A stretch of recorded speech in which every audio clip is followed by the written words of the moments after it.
Assalamualaikum warahmatullahi wabarakatuh. Yang terhormat Bapak Adit selaku dosen pengampu mata kuliah Inquiry, yang saya banggakan seluruh teman-teman kelas 6C program studi pendidikan IPA angkatan 2018. Kami dari kelompok 6 mata kuliah Inquiry yang terdiri dari saya Ahmad Kodarisman, Sofiatun Nukmah, dan Mas Kurotul Aini. Pada kesempatan kali ini akan mempresentasikan materi yang berjudul pemecahan masalah. Seperti apakah sih pengertian pemecahan masalah? Pemecahan masalah bisa kita definisikan secara umum merupakan proses untuk menjawab berbagai hal kesulitan atau proses untuk menjawab berbagai hal problem baik yang dialami dari setiap individu kita semua ataupun problem-problem yang ada dalam dunia pendidikan. Contohnya seperti halnya problem dalam proses belajar mengajar ataupun problem dalam proses belajar siswa dalam memahami materi pembelajaran ataupun problem-problem lainnya. Oke, yang perlu kita ketahui juga, pemecahan masalah, teori pemecahan masalah ini biasanya juga diterapkan dalam inquiry. Dan kita ketahui bahwasanya inquiry merupakan salah satu model pembelajaran dalam dunia pendidikan. Lantas seperti apakah sih pemecahan masalah dalam inquiry? Pemecahan masalah dalam inquiry merupakan proses identifikasi terhadap apa yang diketahui, apa yang ditanyakan, dan juga berbagai unsur-unsur dalam proses pemecahan masalah. Kita ambil satu contoh untuk kita mengetahui bagaimana pemecahan masalah dalam inquiry. Contoh dalam persoalan banjir. Kita ketahui bersama bahwasanya banjir merupakan bencana alam. Namun tidak hanya sampai di situ, kita harus mengidentifikasi. Apa yang perlu kita identifikasi? Satu, yaitu gejala-gejala terkait akan terjadinya peristiwa atau bencana banjir. Selanjutnya harus kita identifikasi bagaimana sikap yang harus kita ambil ketika terjadi peristiwa banjir. Setelah itu, bagaimana tindakan kita setelah pasca banjir. Itu merupakan contoh bagaimana penerapan pemecahan masalah dalam proses persoalan banjir yang dikonsep dalam model pembelajaran inquiry. Oke, baik, bisa kita pahami bersama ya.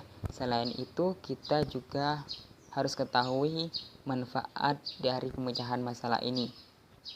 Tentunya pemecahan masalah ini sangat bermanfaat terhadap semua elemen pendidikan kalau diterapkan dalam dunia pendidikan, baik bagi peserta didik, baik bagi pendidik ataupun guru, ataupun berbagai elemen pendidikan lainnya. Manfaatnya bagi peserta didik tentunya kemampuan pemecahan masalah ini menjadi kemampuan dasar yang harus dimiliki oleh semua peserta didik. Kenapa? Karena dengan peserta didik mempunyai kemampuan dalam pemecahan masalah, peserta didik kedepannya akan bisa menjalani proses belajar mengajar dengan baik, juga akan bisa belajar untuk memahami materi dengan baik, dan juga mengerti dan memahami apa yang menjadi tujuan dari pembelajaran tersebut. Itu manfaatnya bagi peserta didik. Begitupun sebaliknya, kalau seumpama peserta didik tidak mempunyai kemampuan dasar ini, dikhawatirkan peserta didik lebih cenderung bersifat tidak mandiri dalam belajar maupun dalam proses belajar mengajar. Yang kedua, manfaatnya bagi pendidik ataupun guru. Pendidik atau guru harus memahami juga terkait teori pemecahan masalah. Karena dengan pendidik ataupun guru mengantongi atau memahami teori ini, ketika terjadi berbagai persoalan dalam mengajar, dia menemukan kesulitan, dia menemukan siswa yang sedang kesulitan dalam memahami pelajarannya ataupun persoalan lainnya, dia bisa menerapkan dengan berbagai model ataupun strategi agar bisa menyelesaikan, agar bisa membina dan membimbing siswa tersebut bersifat mandiri ataupun bisa menyelesaikan persoalan yang dihadapinya. Itu merupakan manfaat dari teori pemecahan masalah. Oke, terkait lebih lanjut dari materi ini akan dijelaskan oleh teman saya, baik meliputi langkah-langkah dari pemecahan masalah maupun metode dari pemecahan masalah tersebut. Baik, selanjutnya yaitu langkah-langkah pemecahan masalah.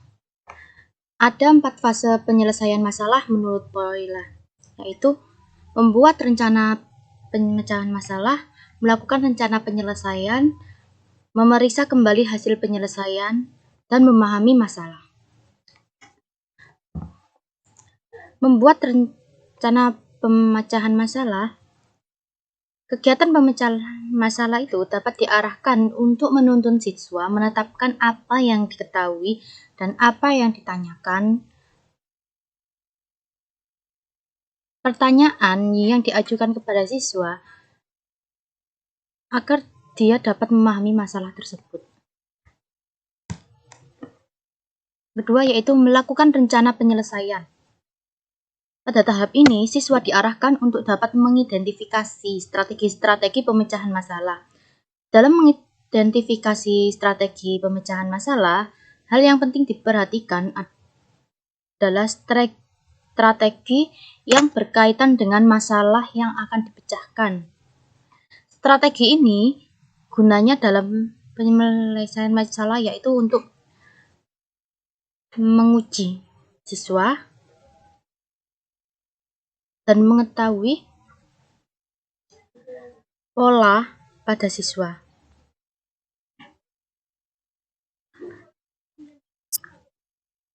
Selanjutnya yaitu memeriksa kembali hasil penyelesaian. Pada tahap ini, siswa melaksanakan penyelesaian soal sesuai dengan yang telah direncanakan hingga memperoleh jawaban. Memahami masalah. Pada tahap ini, dilakukan langkah untuk mengecek kembali apa hasil yang diperoleh sudah sesuai atau belum dalam ketentuan dan kontradiksi dengan yang ditanyakan. Selanjutnya yaitu menurut Koni R. Semiawan 2009 bahwa siklus problem solving melalui 5 langkah yaitu identifikasi masalah, memperoleh sumber untuk mengatasi masalah, melengkapi strategi pengatasan masalah, monitoring, dan evaluasi tahap pengatasan masalah. Nah, untuk materi selanjutnya yaitu metode pemecahan masalah atau problem solving. Problem solving merupakan cara memberikan pengertian dengan menstimulasikan anak didik untuk memperhatikan, menelaah, dan berpikir tentang suatu masalah. Untuk selanjutnya, yaitu menganalisis masalah tersebut sebagai upaya untuk memecahkan masalah. Sedangkan menurut Saiful Bahri dan Azwan Zen menjelaskan bahwa metode problem solving atau metode pemecahan masalah bukan hanya sekedar metode mengajar, akan tetapi juga merupakan suatu metode berpikir, sebab dalam problem solving dapat menggunakan metode-metode lainnya yang dimulai dengan mencari data sampai kepada menarik kesimpulan. Nah, penggunaan metode ini terdapat beberapa langkah. Di antaranya yaitu yang pertama, adanya masalah yang harus dipecahkan. Nah, masalah ini harus tumbuh dari siswa dan sesuai dengan taraf kemampuannya. Sedangkan yang kedua yaitu mencari data atau keterangan yang dapat digunakan untuk memecahkan masalah tersebut. Misalnya, dengan membaca buku, mencari referensi, meneliti, bertanya, berdiskusi, dan lain-lainnya. Dan selanjutnya yaitu menetapkan jawaban sementara atau menetapkan hipotesis dari masalah tersebut. Nah, dugaan dari jawaban ini tentu saja didasarkan kepada data yang diperoleh pada langkah kedua tadi. Dan yang selanjutnya yaitu menguji kebenaran jawaban sementara, yaitu menguji hipotesis. Yang mana dalam hal ini siswa harus berusaha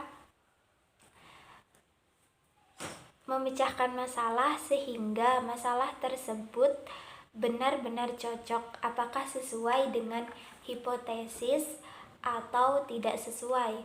Untuk menguji kebenaran jawaban tersebut tentu saja diperlukan metode-metode lainnya seperti demonstrasi, tugas, diskusi, dan lain-lain. Dan yang terakhir yaitu menarik kesimpulan. Artinya, siswa harus sampai kepada kesimpulan terakhir tentang jawaban dari masalah tadi. Nah, untuk selanjutnya yaitu contoh dari metode pemecahan masalah dalam IPA yang biasa digunakan seperti melakukan pengamatan pada lingkungan, pengamatan ataupun eksperimen di lingkungan sekitar, terus melakukan praktikum di lab, itu termasuk metode pemecahan masalah.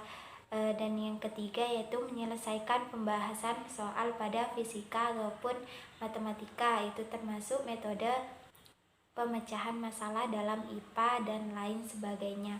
Mungkin cukup sekian presentasi dari kelompok kami. Jika ada kesalahan, kami mohon maaf. Cukup sekian. Wassalamualaikum warahmatullahi wabarakatuh.